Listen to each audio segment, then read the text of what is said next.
I just got off a call with a new student. Let's call him Bill. Bill is in his 50s. He took classical lessons for a few years as a teenager, and now he's picking it back up. He wants to accompany his wife, who sings, and play songs at their local open mic night. Specific, tangible goal. Love it. He had another specific goal. His dream would be to be able to learn 2 songs per week. But here's the problem. Bill played me this pop ballad he'd been working on. He didn't have it fully down, but he could play most of it, and it sounded good. He'd been learning it for 3 months, and I think understandably he felt a little discouraged. How do you go from a pace of learning about 4 songs a year to learning 2 songs a week? Hint, it is not practicing 26 times harder. I walked him through exactly how, and that is what I'm going to show you in this video. Let me just say, this approach works best for pop, rock, folk, country, those styles of music, particularly if you're playing accompaniment for a singer, whether that is yourself or someone else. Classical is a different beast, and so is jazz to some extent. But as far as I can see, there are 3 main approaches to learning this type of song. Bill had tried sort of a combination of the first 2, and it makes sense why it was taking him so long. The best way to learn songs fast is the third approach, and that's the approach I use to learn songs to teach on this channel. I'm going to take you through each approach using House of the Rising Sun as an example, and I actually just recently did a tutorial video on that. The first approach is reading sheet music. If you Google House of the Rising Sun piano sheet music, you'll probably find your way to something like this. Looks pretty intimidating. Now, if you're one of the very few people that started classical lessons as a kid and practiced for the hours that your teacher wanted you to and kept that up for years, this might be the quickest way to learn House of the Rising Sun. That is, assuming it's a good and accurate transcript, which sadly is really often not the case. Now, Bill remembered enough from his old lessons that he was able to start learning his song using sheet music, but he was painstakingly figuring it out note by note. Many people know how to read sheet music, but it's super inefficient if you can't truly sight read. And no, the way for Bill to hit his goals of being able to learn 2 songs a week is not to spend the next 10 years trying to become a fluent sight reader. Like I said, sheet music is very efficient for those who have the skill, but it's not accessible for most people, so the first approach is out. The second approach is one that hasn't existed until pretty recently, and that's watching YouTube videos with the MIDI visualizer display, you know, the falling colored notes. You've probably seen it. These are great in a way because unlike sheet music, it is super easy to understand. So you could search on YouTube, House of the Rising Sun piano tutorial, and click on one of the popular videos with the falling blocks and piece by piece imitate it, slowing down the playback speed, memorize it.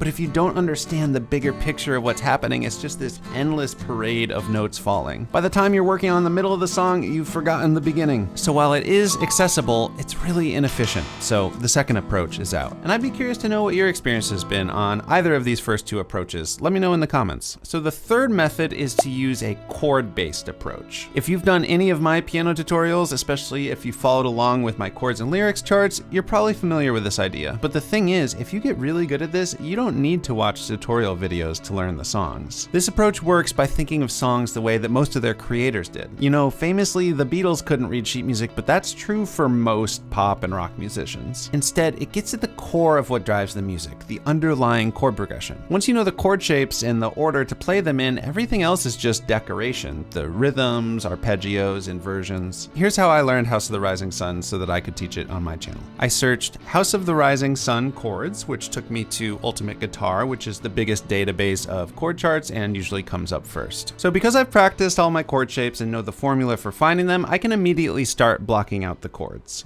A minor, C, D, F.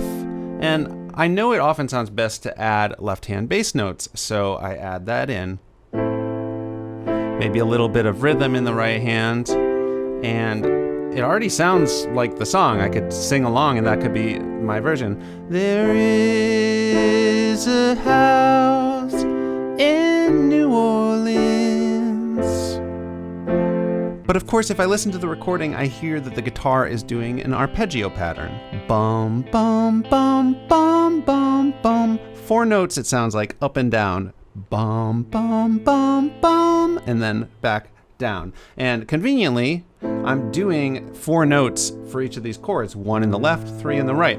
So I can just kind of start doing that up and down thing I'm hearing. And it helps to know that this is kind of a common arpeggio pattern that I've practiced before in other songs. And so now that's really sounding like it. There is a house in New Orleans.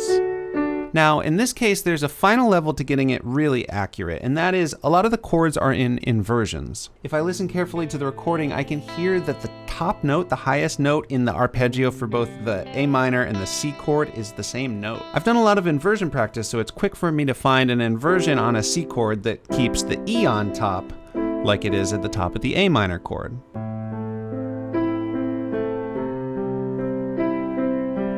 And using my ear in that same way, I can piece together all the inversions.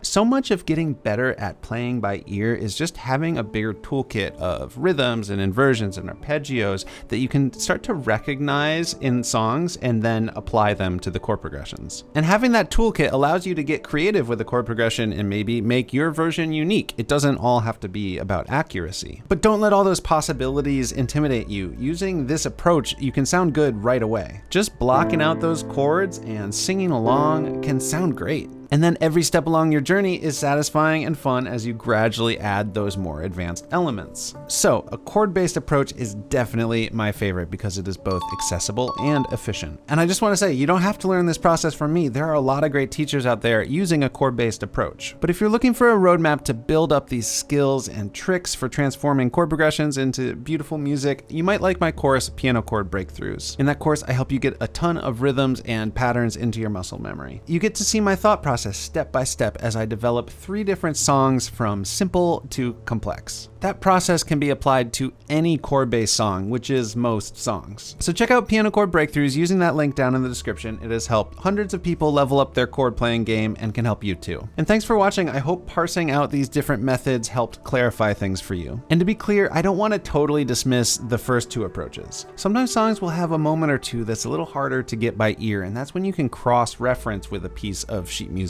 or a falling piano note video. I definitely do that as well, but it's like a little tool you can use, not the main method. If you're newer to the world of piano accompaniment playing and you want to learn songs super fast, a chord-based approach is your best bet. The first step on that path is to be able to quickly find the chords you see on a chord chart, and this video will help with that a ton. Have an awesome day. See you soon.